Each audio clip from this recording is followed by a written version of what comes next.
बिस्मिल्लाहिर्रहमानिर्रहीम। आज हमने करना है क्लास 8 चैप्टर नंबर 9। उसकी पहली एक्सरसाइज करनी है 9.1। तो उस 9.1 के क्वेश्चन जो हैं उसके वो किसके रिलेटेड हैं, उसमें आपके लिए को सबसे पहले पता होना चाहिए राइट एंगल ट्रायंगल का। ट्रायंगल क्या चीज़ होती है? ऐसी फिगर जिसके 3 एंगल हों उसको हम ट्राई एंगल कहते हैं। ट्राई मीन्स 3 और एंगल का मतलब ये जो एंगल्स हैं उसकी जिस ऐसी फिगर जिसके 3 एंगल्स हों ट्राई एंगल कहलाती है। तो अब ऐसी ट्राई एंगल जिसमें एक एंगल 90 डिग्री का हो, ऐसी ट्राई एंगल जिसमें एक एंगल 90 डिग्री का हो उसको हम कहते हैं right angle triangle. Right angle triangle. तो जो राइट एंगल ट्रायंगल है उसमें जो 90 डिग्री के सामने वाली साइड है, ये वाली साइड, इसको हम बोलते हैं हाइपोटेनियस। इसको हाइपोटेनियस बोला जाता है। और जो नीचे वाली साइड है जिसके साथ एंगल बना हुआ है उसको हम कहते हैं बेस। और जो ये साइड जो इसके अपोजिट साइड है, एंगल जो गिवन एंगल है उसके अपोजिट जो बेस के अलावा बाकी साइड बची है, इसको हम परपेंडिकुलर बोलते हैं। पेंडिकुलर या अल्टीट्यूड भी कहते हैं इसको, या सिंपल हाइट का वर्ड भी यूज़ किया जाता है इसके लिए। तो इसके बारे में जो पैथागोरस था, एक साइंटिस्ट था पैथागोरस, उसने इस राइट एंगल ट्रायंगल के लिए, ये जो ट्रायंगल जिसकी हम बात कर रहे हैं, इस राइट एंगल ट्रायंगल के लिए उसने एक स्टेटमेंट दी थी। उसकी डेफिनेशन कुछ इस तरह से है कि अगर एक ट्रायंगल राइट एंगल ट्रायंगल है तो उसकी जो सबसे बड़ी साइड है, आपने एक बात को याद रखना है, जो हाइपोटेनियस है, ये याद रखना आपने, hypotenuse is always largest side. सबसे बड़ी साइड होती है किसी भी राइट ट्रायंगल के लिए, जो सबसे बड़ी साइड है वो हाइपोटेनियस होती है हमेशा। और हाइपोटेनियस को सी के साथ डिनोट कर किया जा रहा है, आम ज़्यादातर यही नोटेशन यूज़ की जाती है। हाइपोटेनियस होता है सी, बेस के लिए यूज़ किया जाता है बी, और ये जो परपेंडिकुलर हाइट अल्टीट्यूड के लिए यूज़ किया जाता है ए। तो पैथागोरस ने क्या कहा था कि जो राइट एंगल ट्रायंगल है उसमें अगर आप सबसे बड़ी साइड का हाइपोटेनियस का स्क्वायर, सबसे बड़ी साइड का स्क्वायर लो और बाकी दोनों साइड्स जो छोटी हैं उन दोनों के स्क्वायर को ऐड कर दो, उन दोनों के स्क्वायर्स लो और उसको ऐड कर दो, तो ये हमेशा इक्वल आएगा। ये स्टेटमेंट थी पैथागोरस की कि the square of the largest side that is hypotenuse is equal to the sum of square of other two sides. तो ये इसकी बेस है और ये इसकी हाइट है, या परपेंडिकुलर है या अल्टीट्यूड है। तो अब हमारे पास फार्मूला क्या बना किसी भी राइट एंगल ट्रायंगल के लिए, जो सबसे बड़ी साइड है वो उसका स्क्वायर लेंगे तो बाकी दोनों साइडों के सम के इक्वल आना चाहिए, स्क्वायर के सम के इक्वल आना चाहिए। अगर ये आएगा तो राइट एंगल ट्रायंगल होगी, अगर नहीं आएगा तो राइट एंगल ट्रायंगल नहीं होगी। अब अच्छा, क्वेश्चन नंबर 1 कर रहे हैं हम। क्वेश्चन नंबर 1 के मैं 2 पार्ट्स कर देता हूँ आपको। तो इसमें सबसे पहले मैं फर्स्ट पार्ट कर रहा हूँ। फर्स्ट पार्ट की डायग्राम आपके पास इस तरह से दी हुई है, ये डायग्राम है। इसमें ये 90 डिग्री का एंगल है, तो 90 डिग्री के सामने वाली आपको मैंने बताया हमेशा हाइपोटेन्यूज होती है, और इसकी वैल्यू 5 दी है, इसकी वैल्यू 12 दी हुई है। अगर तो आपके पास सब तीनों साइडें दी हों तो फिर आपके पास जो सबसे बड़ी होगी वो हाइपोटेन्यूज होगी। अगर तीनों साइडें नहीं दी हुई, अगर फिगर दी हुई तो फिगर में तो वैसे ही बड़ा आसान है देखना कि जो ये राइट एंगल ट्रायंगल 90 डिग्री के सामने वाली साइड होगी वो हमेशा हाइपोटेन्यूज होगी आपके पास। तो आपने फार्मूला लगाना है हाइपोटेन्यूज का square is equal to base का स्क्वायर प्लस परपेंडिकुलर का स्क्वायर।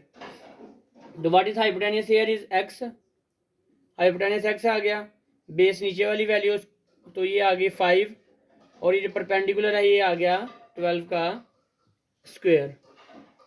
तो सिंपल एक्स स्क्वायर, 5 का square is 25, 12 square is 144।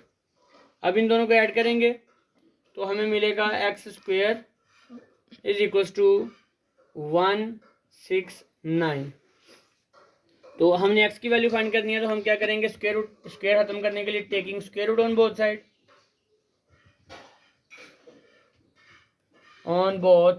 Sides. जब दोनों साइड पे स्क्वायर रूट लेंगे तो 169 का स्क्वायर रूट क्या होता है, 169 को अगर आप स्क्वायर रूट कैलकुलेटर पर डायरेक्ट भी सॉल्व कर सकते हो, अगर आप सिंपलीफाई इसको करना चाहते हो तो ये 13 का स्क्वायर होता है, तो x की वैल्यू आपको 13 मिल जाएगी। अब आप अपना आंसर वेरीफाई भी कर सकते हो कि क्योंकि हमने हाइपोटेन्यूस फाइंड करना था, ये 5 है, ये 12 है, इन दोनों से बड़ी वैल्यू आनी चाहिए थी, तो आपके पास नजर आ रहा है 13 is greater than 5 and 13 is greater than 12।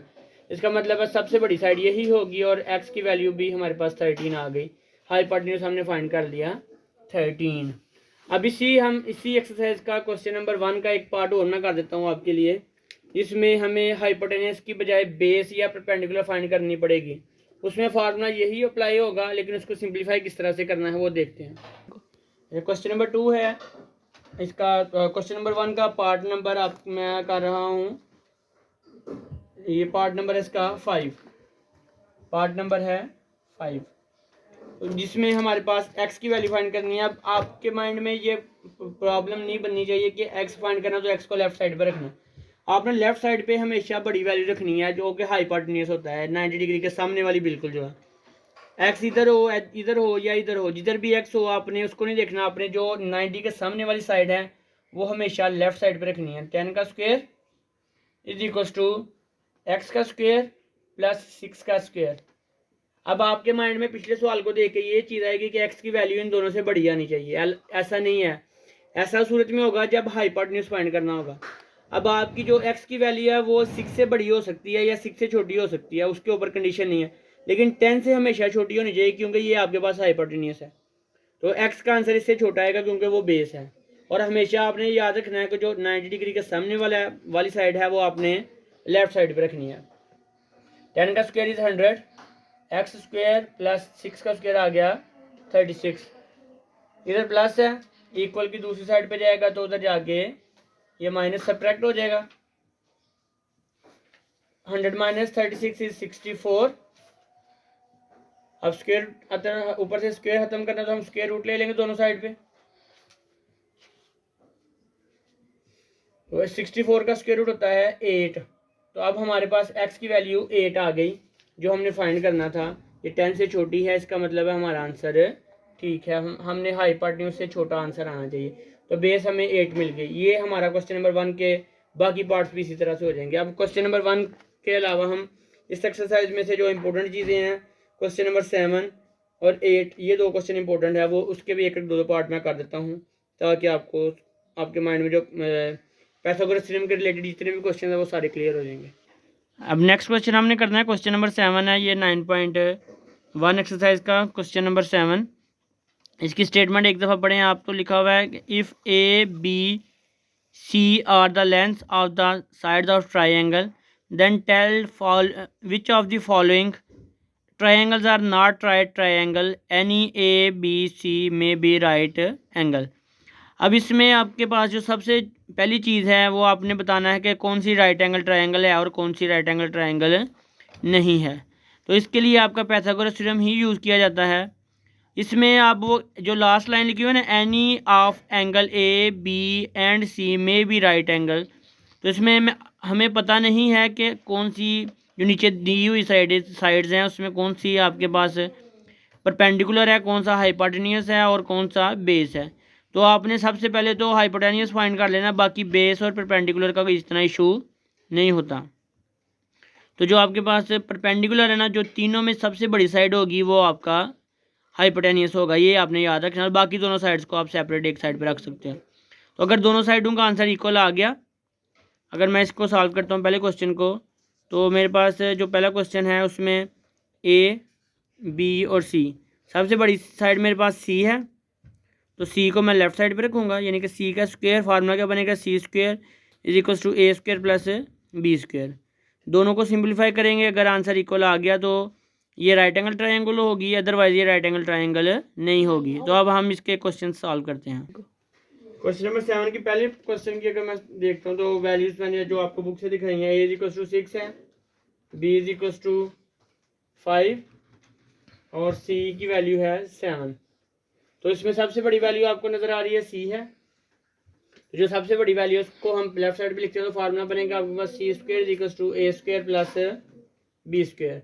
अब इन दोनों का आंसर अगर इक्वल आ गया तो हम कह देंगे राइट एंगल ट्रायंगल, अगर इक्वल नहीं आएगा तो राइट एंगल ट्रायंगल नहीं होगी। तो सी की वैल्यू कितनी है आपके पास 7, ए की वैल्यू है 6 और बी की वैल्यू है 5। 7 square is equal to 49, 6 square is 36 and 5 square is 25। 49, अब इन दोनों को ऐड करो आप, तो आपके पास आएगा 61। 49 और 61 आपस में इक्वल नहीं होते, they are not equal to each other. 49 is not equal to 61, तो हम कह सकते हैं कि a B and c are not sides of right triangle. ये राइट ट्रायंगल नहीं बनाती राइट ट्रायंगल। अब एक वो कर लेते हैं जो राइट एंगल ट्रायंगल बनाती है, तो उसके लिए मैं कर रहा हूँ थर्ड पार्ट इसी क्वेश्चन का थर्ड पार्ट कर रहा हूँ, क्वेश्चन नंबर 7 का। तो उसमें स्टेटमेंट्स क्या हैं, ए इज इक्वल टू, ये आपने इसी तरह से उसको सॉल्व करना है, दोनों साइड्स का आंसर इक्वल आना चाहिए। ए की वैल्यू है 12, बी की वैल्यू है आपके पास 5 और सी है 13। तो सबसे बड़ी वैल्यू हमारे पास सी की 13 है, तो आपके पास फार्मूला क्या बनेगा, C square is equal to A square plus B square. तो सी की वैल्यू कितनी है 13, ए की वैल्यू कितनी है 12, बी की वैल्यू हमारे पास 5। तो 13 का स्क्वायर है 169, 12 का स्क्वायर 144 और 5 का स्क्वायर होता है 25। इन दोनों को सम किया तो आ गया 169। अब ये साइड और ये साइड आपकी इक्वल आ गई, इसका मतलब है ये स्टेटमेंट ट्रू है। तो ये स्टेटमेंट ट्रू है तो क्या होगा, a B and c are sides of right triangle. ये दो तरह के क्वेश्चंस हैं जो क्वेश्चन नंबर 7 में से आपसे पूछे जा सकते हैं। आपको 3 वैल्यूज दे दी जाएंगी और आपको बोला जाएगा कि वो राइट एंगल ट्रायंगल बनाती हैं या नहीं। तो ये बड़ा इंपॉर्टेंट क्वेश्चन है, ये आगे आपका 9th क्लास में भी बिल्कुल सेम क्वेश्चन आएंगे जो यूज़ होंगे आपके, तो आपने इनको अच्छी तरह से समझ लेना है, ये बड़ा इंपॉर्टेंट क्वेश्चन है। अच्छा, क्वेश्चन नंबर 8 रह गया हमारा 9.1 का। क्वेश्चन नंबर 8 की अगर आप स्टेटमेंट पढ़ो तो लिखा हुआ है in right angle triangle with hypotenuse C. अब इसमें उसने क्वेश्चन नंबर 8 में आपको एक कंडीशन उसने दे दिया कि हाइपोटेन्यूज हमेशा सी की वैल्यू ही रहेगी, और उसमें वो आपको ए और बी की वैल्यूज दे रहा है और कह रहा है कि कुछ वैल्यूज दी हुई हैं, कुछ आपने फाइंड करनी है। तो आप क्या करोगे, क्वेश्चन नंबर 1 पहला पार्ट पकड़ो इसका, और ये बिल्कुल इसी तरह से होगा जैसे हमने क्वेश्चन नंबर 1 किया था, उसमें डायग्राम्स बनी हुई थी। इसमें डायग्राम नहीं बनी हुई आपके पास है, सिर्फ आपके पास इसमें वैल्यूज दी हुई हैं। उसने वैल्यूज दी, ए की वैल्यू हमारे पास है 60 सेंटीमीटर, बी की वैल्यू हमारे पास फाइंड करनी है हमने, और सी की वैल्यू है 61 सेंटीमीटर। तो हमने इसके ऊपर उसने कहा कि हाइपोटेन्यूज सी है, तो हमें पता है कि सबसे बड़ी वैल्यू सी की ही है, तो हमने उसको लेफ्ट साइड पर रखना है, C square is equal to A square plus B square. तो सी की वैल्यू आ गई 61 का स्क्वायर, ए की वैल्यू 60 का स्क्वायर और बी की वैल्यू हम फाइंड कर रहे हैं। तो 61 का अगर हम स्क्वायर फाइंड करते हैं तो 61 को मल्टीप्लाई करेंगे 61 के साथ, तो आपके पास आंसर आएगा 3721। 60 का स्क्वायर है तो 60 को 60 से मल्टीप्लाई किया तो 3600 आ जाएगा आपके पास। अब ये वैल्यू इधर प्लस है तो दूसरी साइड पे जाएगी, हमने बी को सेपरेट करना जो हम फाइंड कर रहे हैं, तो आ जाएगा 3721 minus 3600 equals to b square. अब इन दोनों को सब्ट्रैक्ट करें, 3721 में से इसको सब्ट्रैक्ट करें तो we will get 121 b square. तब बी की वैल्यू फाइंड करने के लिए दोनों साइड पे स्क्वायर रूट ले लेंगे, बी स्क्वायर का स्क्वायर रूट और 121 का स्क्वायर रूट, तो 121 इज स्क्वायर ऑफ 11, तो बी की वैल्यू हमें 11 सेंटीमीटर मिल जाएगी। इसका एक क्वेश्चन है जिसमें थोड़ा सा स्क्वायर रूट वाला वैल्यू दी हुई है, तो वो आपके लिए प्रॉब्लम कर सकती है, तो उसको भी मैं सॉल्व कर देता हूँ। वो है क्वेश्चन नंबर 4। क्वेश्चन नंबर 4 में 8 का फोर्थ पार्ट में बी की वैल्यू उसने दी हुई है 10 मीटर। अब आपने एक बात का ध्यान रखना है कि जो यूनिट पिछले क्वेश्चन में सेंटीमीटर था तो मैंने आंसर में भी सेंटीमीटर लिखा था। इसमें क्वेश्चन की स्टेटमेंट में मीटर है तो आपका जो आंसर आएगा उसके साथ भी आपने मीटर का ही यूनिट लगाना है। ए की वैल्यू दी हुई है 4 स्क्वायर रूट 5 मीटर और सी की वैल्यू हमने फाइंड करनी है। तो अब क्या बनेगा आपके पास, इसमें सी को उसने बोला हाइपोटेन्यूस है तो सी का square equals to A square plus B square. तो C square is equal to A की वैल्यू क्या आ गई 4 स्क्वायर रूट 5 का होल स्क्वायर प्लस बी की वैल्यू है 10 का स्क्वायर। सी स्क्वायर हम फाइंड कर रहे हैं, इसको कैसे सॉल्व करना है इसको बाद में बताता हूँ। तो ये 10 का स्क्वायर 100 आ गया सिंपल। अब इसमें आपको ये तो पता है कि स्क्वायर रूट से स्क्वायर और स्क्वायर रूट आपस में कट हो जाते हैं, लेकिन अब बच्चे प्रॉब्लम क्या करते हैं, स्क्वायर को स्क्वायर रूट से तो कट कर देते हैं लेकिन जो सेकंड स्टेप है उसको अंदर से मिस कर देते हैं जिसकी वजह से प्रॉब्लम बनती है। तो आपने क्या इस बात का ध्यान रखना, जो ब्रैकेट के बाहर वाला स्क्वायर है ना वो 4 के ऊपर सेपरेट आएगा और इसके ऊपर सेपरेट आएगा। तो 4 का आपने स्क्वायर निकालना है, 4 का स्क्वायर होगा 16 और फिर आप कह सकते हो कि ये इससे कट हो जाएगा तो हमारे पास बचेगा only 5। C square equal to 16 5 time 80 plus 100। तो अब इन दोनों को हम प्लस करेंगे, तो हमारे पास बनेगा C square is equal to 180। अब आपको पता है कि 180 किसी का भी स्क्वायर नहीं होता, तो अगर आप इसको कैलकुलेटर पे सॉल्व करोगे तो ये आपको कैलकुलेटर इसका आंसर पॉइंट्स में दे देगा।